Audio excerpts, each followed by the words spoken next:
Welcome back to podcast number 3. Can't believe it's taken this long, but some things happened. Kids were sick, nursery was shut. Luckily, no coronavirus. So, I've got lots of things to show you.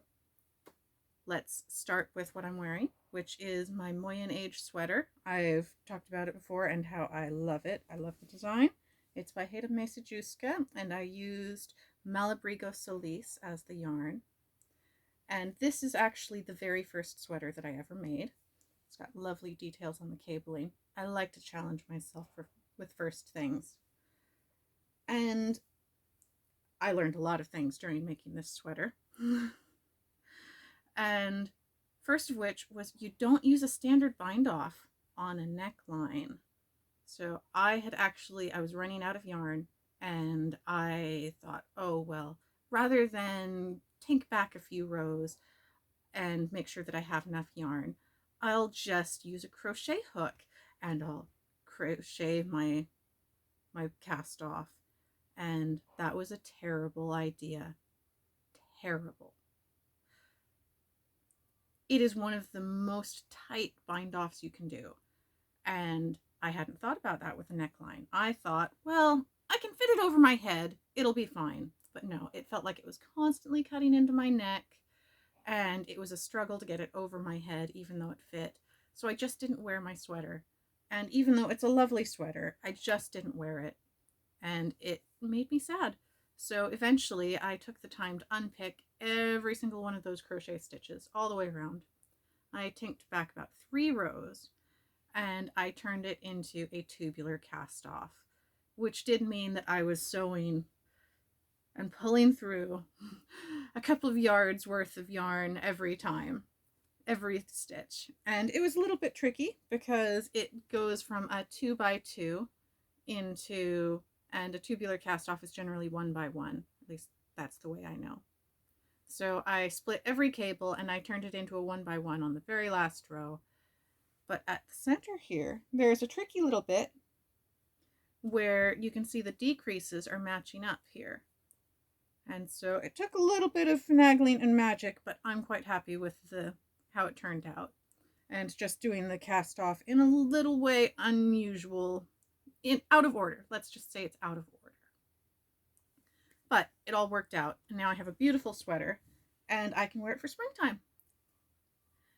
I also learned that you should really alternate skeins, because if you look right about here, I just thought these 2 skeins are close enough in color. I'll just switch them right here. And now I've got a very obvious line, which I will call a design feature at this point. It's still a really lovely sweater. I'm happy to wear it. I'm really happy that it's wearable again, because also not fixing the neckline meant that the fit was better, because the neck was pulling up so much it actually didn't fit very well through the bust and in the arms. It pulled everywhere a little bit tighter just because of that neckline. I'm so glad I fixed it. So there we are, Moyen Age, very pretty. Like everything, I want to knit another one. Now, I had also been talking about last time I wanted to cast on a special project. It was sort of my memorial or memory project, something that's a celebration of my dad and something he would be proud of, something I want, something he would be proud of and he would love the colors of. And this is what I eventually settled on. This is Forest Land, and it's just a colorwork jumper, by Jennifer Steinglass of Knit Love Wool, and I used Malabrigo Arroyo for most of the background on the top, with hedgehog fibers in the colorway Hunter as the little ferns. Now you'll remember there was a particular yarn that I wanted to use that was speckly. That was the Malabrigo Arroyo in Sur. And I love that yarn. I wanted to use a lot of it. I still want to use a lot of it. But I decided that the best thing for this jumper was to use mostly the Pleiades, which is this speckly gray and and black one. And then I used just a little bit of the Sur in the center. And you can see I faded that in right there. Let's hold that up and see if we can get a nice shot. And it just adds a little bit of liveliness in there. And oh, it is so hard to capture the colors in this sweater. It is gorgeous. I knit through this yoke voraciously. And then I have done a little bit of a fade at the edge here, which is not included in the pattern, but I had some leftovers of Madeline Tosh Pashmina in this dark gray, which you can't barely see because it blends so well with the Pleiades. And I just did a little helical knit for a few rows, and then I added in Drops Baby Merino for the black. And so I just faded that right before the sleeve split.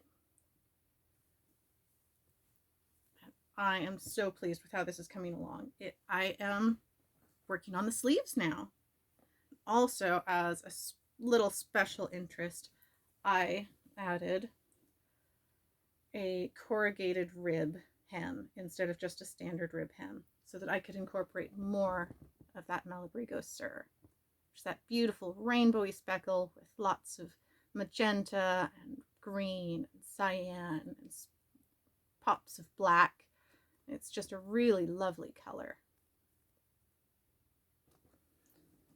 So I'll be doing the sleeves in the same way.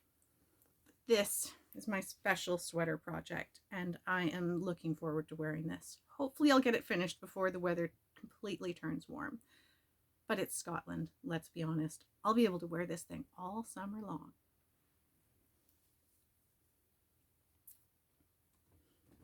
The other thing that's going on is sock madness. It is sock madness season, people. If you're not knitting socks, you gotta be knitting something. Socks aren't everybody's cup of tea, I understand. Especially with the small stitches, they can be a bit fiddly, but I am having a blast. I first participated in Sock Madness last year, and I will show you the first pair of socks. I'm missing one pair. The first pair of socks that I knitted, which was the qualifier last year, is Wohan. And I only got through one sock, which meant I was a cheerleader last year. Now, being a cheerleader means that I get all of the patterns, but I'm not officially entered in the contest itself. And that means that I can't get the bonus patterns until the very end of the contest. Now, to be fair, I was having a baby during Sock Madness last year, so the fact that I made it as a qualifier, I was very happy. And I have a lovely pair of socks to remember the whole experience by. Now these socks I knit with Knit Picks Hawthorn. That's the variegated one, most easily seen on the heel here. And I used the color Vancouver, which is a lovely foresty multi-green with just a little pop of blue. And then to accentuate that, I used Drops Baby Merino in turquoise as the contrast color. I learned so much from these. The basis is just knits and purls, but then, like Stephen West is incorporating, you've got these little bubbles which are formed by actually, first you knit an entire round across, and then when you get to the next one, the next contrast color, you dip down and pick up stitches from the contrast color row beneath. And because you're doing it in that alternating fashion, it all sort of evens out. And it gets a little bit shorter lengthwise, more tall stitches, but not widthwise. And I thought what was really clever is on the sole, in order to accommodate for those extra slipped stitches, you do slip stitches on the sole every fourth round. And it staggers the stripes just a little bit, so you can see the stripes are staggered. And on the front, it's actually two different types of stitches, of slip stitches. One is tuck stitches and one is dip stitches. So I believe the top was the dip stitches and the bottom was tuck stitches. They're very, very similar in appearance, but these ones make for a smoother inside the sock so that you won't feel them as much inside. Well, while you're wearing shoes is the point. I'm not going to wear shoes with these. And I've decided if I ever knit these again, I'm just going to do the dip stitches all the way down because the tuck stitches were a little bit of a pain in the butt. But it's also got this lovely heel here. Just an alternating knit and purl ribbing. And they're super comfy. So that was my first pair of Sock Madness socks. I only finished one before the actual rounds began. And then this year, I'm getting distracted. I'm just looking in my box of socks. Okay, we'll get back to this year. Now, special memory projects. This is what I made for my special memory project. This is Woodruff by General Hogbuffer. It is a beautiful sock. Absolutely beautiful. Now, on this side, you can see it pattern fades out almost entirely. There's a black section in the gradient yarn called Drops Delight. And I love Drops Delight. It's beautiful. But I kept thinking, oh, this black section's just about to end. Just about to end. I'm going to be able to just move into the colors right away. And it kept going and going and going. And so I've got this gigantic dark section where you can barely see the pattern at all, even in full sunlight.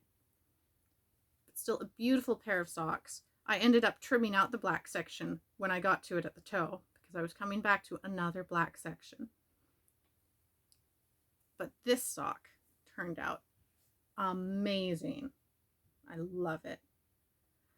Now, unfortunately, since then, I have discovered that Drops Nord, the black contrast color, is completely non-superwash, whereas the Fabelle is superwash. So this is definitely a treat with care pair of socks. But my dad loved the colors purple and blue and orange and yellow, and he would have loved these. And I am really, really happy wearing them. They're super cozy. I loved the clever construction because the gusset decreases are actually happening on the top of the foot. I will fold it a little bit so you can have a chance to see it.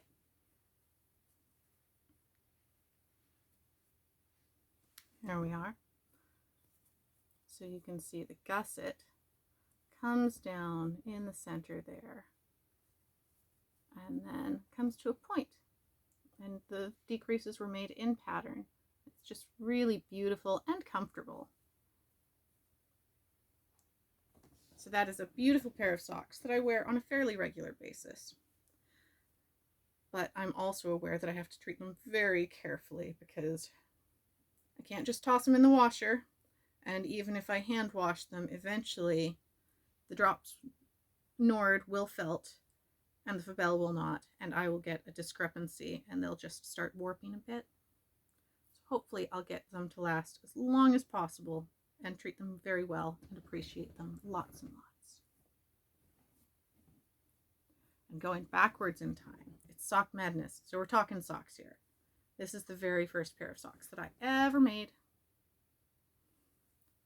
This is my cup of tea, and it has this really lovely detail right here that's just made with increases and decreases. And it was a fairly simple, straightforward pattern. Made a nice pair of socks that are, frankly, they're a bit loose. I still haven't found my perfect size pair of socks. All of the socks that I've made so far are a bit on the loose side. But this is the very first pair that I made. I have a matching pair of baby socks tucked away somewhere, and those I just winged on my own. Used just one repeat of the pattern. Trying to go quickly because I've got to pick up the kids from nursery soon, but it's Sock Madness, so more socks! this year's qualifier. Oh, I loved it. Senbon Zakura means 1,000 cherry trees. And it is a beautiful, beautiful pattern. Not just that, it was a pleasure to knit. I learned so much from these, starting with the elasticated crochet cast on. This was the only part that I did not love. It's a lovely cast on, very effective, works very well. It just took me forever. But I also learned how to do smocked stitches for the first time. Never done that before. And I learned a wedge heel. I've not done a wedge heel before. Look at that heel. And it just flows beautifully in. The rhythm of this pattern was amazing. It was written by Skein Charmer, and I believe that's Natalie Vasilieva. The fit is beautiful. I thought they were going to be way too big, but actually they fit me just fine. For Sock Madness, you have to knit a minimum size, and with my gauge, that minimum size is just a little bit bigger than my feet most of the time. Just look at that. And there's beads on each of the flowers. Only had to bead 6 flowers, but I did all of them. I like consistency. And I love this cable that runs down the center. So that was the qualifier sock. And I got those done in 9 days. And oh, I want to knit another pair of these. I've been thinking about casting them on so much, but I've been trying to hold off. I've got lots of projects on the needles. This pair I'm thinking about gifting to my mother. March is her birthday, and of course there's Mother's Day as well. And she's so far away, and she misses me and the kids. So, just in case she sees this, she probably won't. Hi, Mom! But this is Senbon Zakura, and it is a beautiful pair of socks that I do intend to knit again, even with the elasticated crochet cast on. And then for the first time ever, I did round 1. I'm going to put these back on their sock blockers to show them off a little bit better. This is Ebel Choices. Yes, that is Ebel with a B.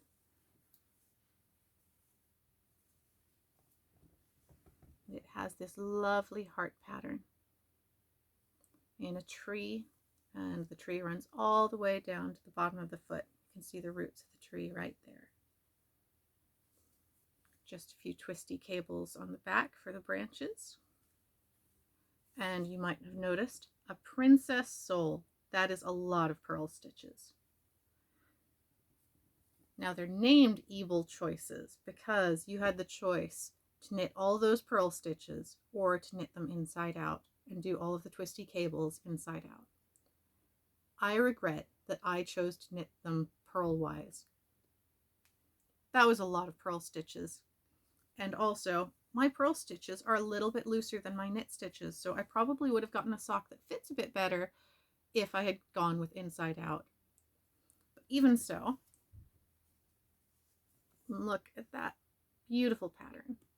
I will not be knitting these again. Beautiful, I'm glad I did it, but I'm not going to knit these again. But I am glad that I did it, and I learned a new way of doing 1 into 5 increase and a 5 into 1 decrease. And they are just a little bit different from the ways that Lucy Haig does. And Lucy Haig, you know, I of course love her patterns. And it's nice to see the same thing done just a little bit differently and see how the results are just a little bit different. Because, let's see, here's one. Closing a cable, getting an almost horizontal bit there. Now the biggest difference is that in the Lucy Hague patterns that I've knitted, that 5 into 1 decrease, you do not knit the center stitch and you slip it. So you end up doing, you have 5 stitches and you slip first one over, then another, then you slip one more, and then you just slip that center purl stitch over and you don't knit it at all. And that, the difference in this one is that you do knit that stitch, or rather you purl it. And that means if you purl it, it gets a little bit flatter because it releases the tension and it lets the 2 stitches or the 4 stitches sit together and lay together more gently with a little bit less tension. And if you slip that center stitch, they're just a little bit more bowed. So depending on what you want, I think that's really good to know. They're both perfectly sensible and good ways to get what needs to be done. Sometimes you want just a little bit extra.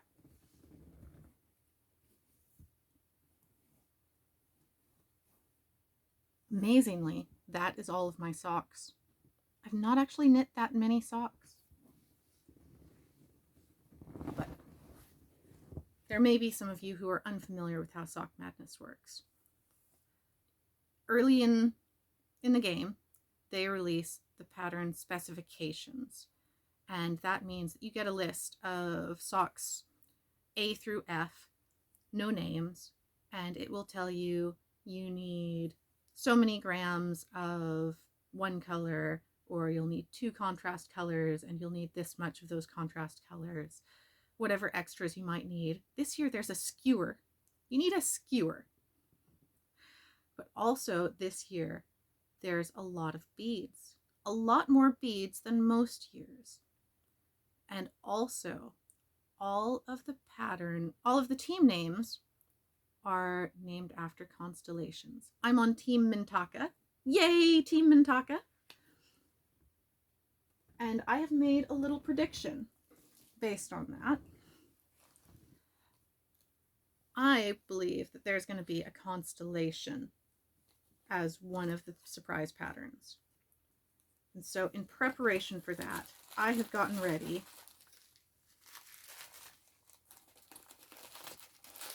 I forgot to tell you how I base this knowledge. More than 2 of the patterns call for a lot of little beads and a small amount of large beads. One of them calls for 256 plus size 8 beads. And then 16 large ones. Based on that, I think it's going to be a constellation. So I have silver beads ready.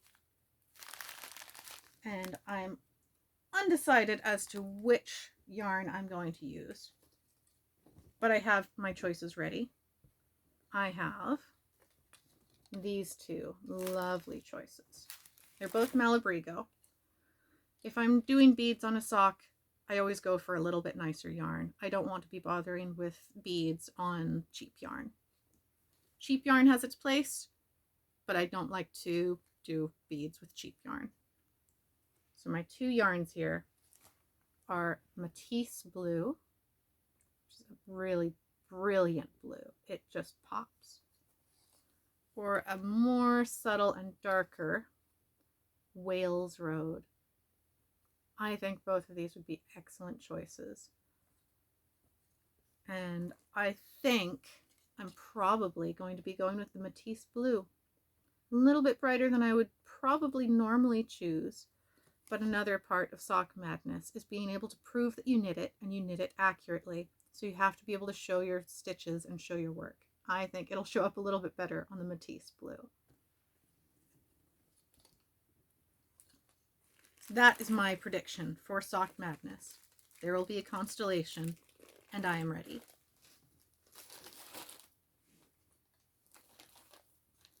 I also have another finished project. I'm pretty sure I haven't shown this one to you. I needed something simple. Maybe I shouldn't have cast on an extra project, but around Christmas time, Boo Knits came out with a mystery knit along, and I joined the mystery knit along. and I knit this. And it's called Color Me. It is a DK weight shawl, long asymmetric triangle, and you use 4 colors. I'm so glad I went with the color choices that I did. So the main color is Cascade in Lichen. Cascade 220, just the 220 Superwash in Lichen. And it's, you might be able to see it, it's a really lovely heathered green. Foresty, mossy, and then I used Celery as my first color. And it'll be harder to spot, but I used Malabrigo for the second two. I used Malabrigo Indicita as my second contrast color.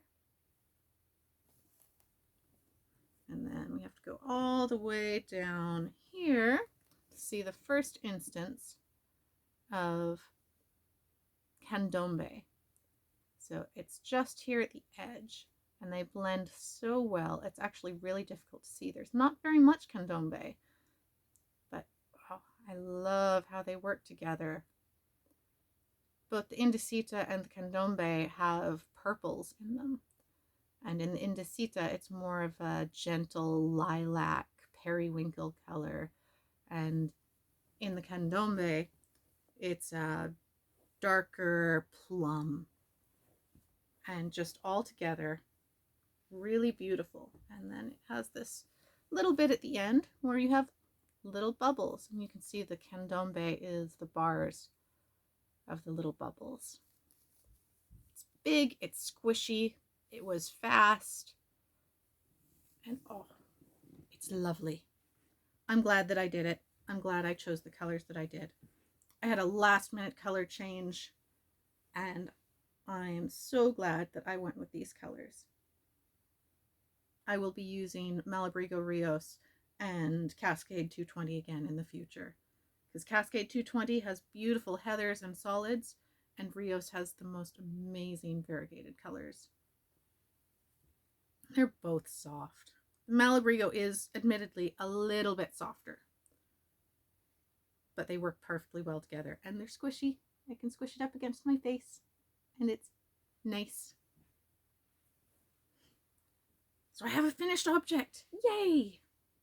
And socks. Those count. Back to socks. Now, because everything's a mystery, but there's always some color work, I tried to prepare myself in advance for Sock Madness so I wouldn't have to go and dig through everything. So I have my little baskets ready to go. This is my cheapy yarn. This is Drops Fabelle and Drops Drops Delight. So we've got a little bit of Drops Delight because I love these rainbows. This is the same one that I used in my Echo Wood shawl with the gold stripe, and also in my Woodruff socks. It's Olive Rust Plum, and it is an amazing color that the pictures do not do it justice online, and it gets neglected a little bit, but that just means more for me. When it goes on sale, I can just have a little bit more. Yes, this is me trying to be prepared. I've got black, dark gray, light gray, white, and rainbows. And then over here I've got, of course, red, yellow, green, blue, burgundy, and a multi that I thought goes really well with both the burgundy and the blue. So between all of those options, if a color work pattern drops, I should be able to choose something really quick and just get it on the needles right away. Since I've got 2 kids, not needing to dig through things and spend a day deciding and getting things ready may be the biggest difference between me making it to the next round or not. And then when all of the patterns dropped, I didn't want to just use my cheap yarn for that. So I've prepared one extra set of yarn, and that would be this Co-op Knits in the color Chryso. And it is a beautiful gray blue. It's one of my colors. It's a lot like my Just Be You shawl, which is done with Ginger Twist Studios in the color Might As Well Be Spring, but that's Yakety Yak, and this is actually a sock yarn. So this will be ready for when more beads come out, because there are several patterns with beads, and this will go with most of my beads. Love the color, nice and easy to see. It's an easy choice.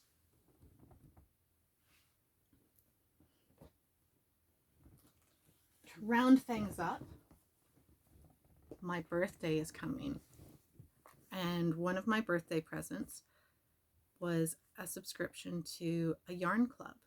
I've never been a part of a yarn club subscription before, and this one I'm really happy with so far. I signed up for the Ching Fibers Moody Spring colorway, and I signed up for it on Yak. Now my birthday isn't for a few weeks yet, but one of the skeins arrived, and oh, it's beautiful. Beautiful, and just my style.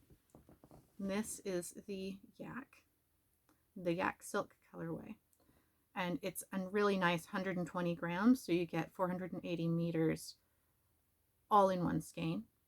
And it's this beautiful, just coppery bronze with hints of purple, a little touch of green and gold. Oh, it's so me. It's going to be something beautiful. And I will make it into something beautiful. This is not going to be just one of the skeins that sits around, gets petted gently. It will get petted gently. But it will also become something beautiful. And I'm so looking forward to that. It's going to be amazing. I'm so happy that I signed up for this subscription. And I wanted to wind this up right away and cast something on. But there's 2 more skeins coming, and they are very likely to work well together. So I'm trying to hold off. Also, it's not quite my birthday yet, but oh, it's gorgeous, and I love it. So this is the Ching Fiber. I should have said that's a spoiler. Oh no. You'll have to survive. Anyway, wrapping up with a beautiful yarn. And I hope to see you again soon.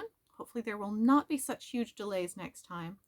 And have a lovely week, everyone. Bye-bye.